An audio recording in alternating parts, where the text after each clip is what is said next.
Morning students, I am Manju ma'am from SP Public School Katrathal. Today I will teach about chapter number 3 sensing things around. अब इसमें देखो अपने 3 organs जैसे कि students आपको मैंने करवा दिए हैं, आइज, नोज और ईयर्स। आज हम 4th organ टंग के बारे में अभी रीड करेंगे। तो इसमें देखो सेंस ऑर्गन्स में 4th ऑर्गन जो अपना है वो है टंग, यानी sense of test. 4th organ कौन सा है? टंग, सेंस ऑफ टेस्ट। टंग से हमें किस चीज़ का पता चलता है? टेस्ट का।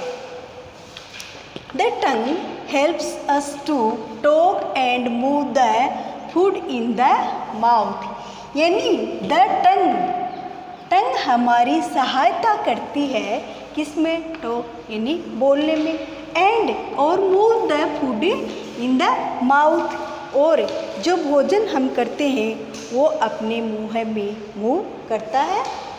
It help us to swallow the food as well, और ये भोजन को सही ढंग से निगलने का काम भी करती है। हाउ द टंग वर्क्स, अब देखो अपनी जो टंग है ये कार्य कैसे करती है। तो उसमें देखो the taste birds on the tongue, यानी अपनी जो टंग होती है उसमें क्या पाई जाती है? टेस्ट बर्ड्स पाई जाती है। The taste buds catch the taste of the food and send message to the brain, यानी जो टेस्ट बर्ड्स होती हैं वो क्या कैच करती हैं? टेस्ट को, कहाँ से? भोजन में से, और वो मैसेज तुरंत ही कहाँ पर चला जाता है? अपने दिमाग में पहुँच जाता है। Our taste buds can recognise 4 basic kinds of taste, यानी अपनी जो टेस्ट बर्ड्स है उसे हमें 4 प्रकार के टेस्ट का एहसास होता है, जैसे कि स्वीट मीठा, साल्टी नमकीन, सोर खट्टा, एंड बीटर कड़वा। यानी हमारी टेस्ट बड, जैसे हम कोई भी चीज़ मुँह में खाते हैं तो खाते ही तुरंत, जैसे हमने कोई मीठी चीज़ खाई तो मीठे का एहसास होता है, कड़वी खाई तो कड़वे का, खट्टी चीज़ खाते हैं तो खट्टे का। तो इस तरह से इसमें हमें टेस्ट का पता चलता है। अब अगला जो अपना ऑर्गन्स आता है वो है स्किन, यानी अपने कितने ऑर्गन्स होते हैं?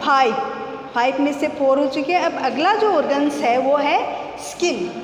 स्किन में देखो सेंस ऑफ टच, स्किन से हमें किस चीज़ का एहसास होता है? टच, यानी हम किसी चीज़ को छूते हैं तो तुरंत ही हमें एहसास हो जाता है। The skin is the largest sense organs, यानी जितने भी जो ऑर्गन्स हैं उनमें से जो सबसे बड़ा ऑर्गन है वो कौन सा है? Largest, skin. सबसे बड़ा जो ऑर्गन है वो स्किन है। It covers the complete body. Skin also help us to now if an object is hard, soft, rough और स्मूथ, यानी ये स्किन जो है ये अपने पूरे शरीर को कवर करके रखता है, और इससे हमें किस चीज़ का पता चलता है? जैसे कि कोई भी ऑब्जेक्ट है, कोई भी चीज़, वो हार्ड है, सॉफ्ट है, रफ है या फिर स्मूथ है, इससे हमें स्किन से, जैसे ही हम किसी चीज़ को टच करते हैं तो हमें पता चल जाता है कि ये चीज़ कैसी है? हार्ड है, ये कैसी है? स्मूथ है।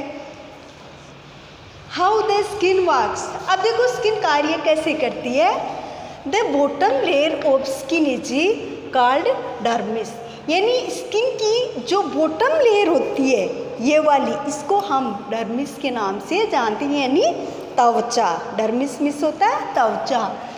The sense of touch starts here, और जो सेंस स्टार्ट होता है इसको छूने से, कहाँ से? यहीं से। If we touch something prickly our brain tells our hand to move away from danger, यानी इफ़ वी टच समथिंग, अगर हम किसी कांटेदार चीज़ को छूते हैं तो हमें तुरंत ही हमारे दिमाग में मैसेज आता है कि नहीं, इससे हमें क्या है? खतरा है, इसलिए हमें उस चीज़ को नहीं टच करना चाहिए। अब ये तो हो गए अपने सेंस ऑर्गन्स। तो अपने स्टूडेंट सेंस ऑर्गन्स कितने हैं? 5। कौन कौन से हैं? Eyes, ears, nose, tongue and skin. तो ये हो गए अपने 5 सेंस ऑर्गन्स। अब देखो, ए वर्ल्ड विदाउट सेंस, यानी जिनके पास सेंस की कमी होती है तो उसके बगैर क्या होता है? तो ऐसे लोग कौन से होते हैं? देखो, some people may not have any of the sense organs functioning normally, यानी कुछ लोग होते हैं जिनके जो सेंस ऑर्गन्स होते हैं वो सही ढंग से कार्य नहीं कर पाते हैं। सम पीपल कैन नॉट सी, यानी कुछ व्यक्ति ऐसे होते हैं जो देख नहीं पाते हैं, but they are able to read and write using a special script called the Braille, लेकिन फिर भी वो लिखते भी हैं और पढ़ते भी हैं, और उस लिपि का क्या नाम है? Braille. People who can not hear और speak using the sign language, और ऐसे लोग जो बोल नहीं पाते या फिर सुन नहीं पाते, वो कौन सी लैंग्वेज का यूज करते हैं? Sign language. तो इस तरह से अपना ये चैप्टर नंबर 3 कंप्लीट हो चुका है, सेंसिंग थिंग्स अराउंड अस। इसको आपको अच्छे से रीड करना है, और बुक में अभी जो आज वाला हुआ है वो पेज नंबर 16-17 पर आपको देखना है। Thank you student.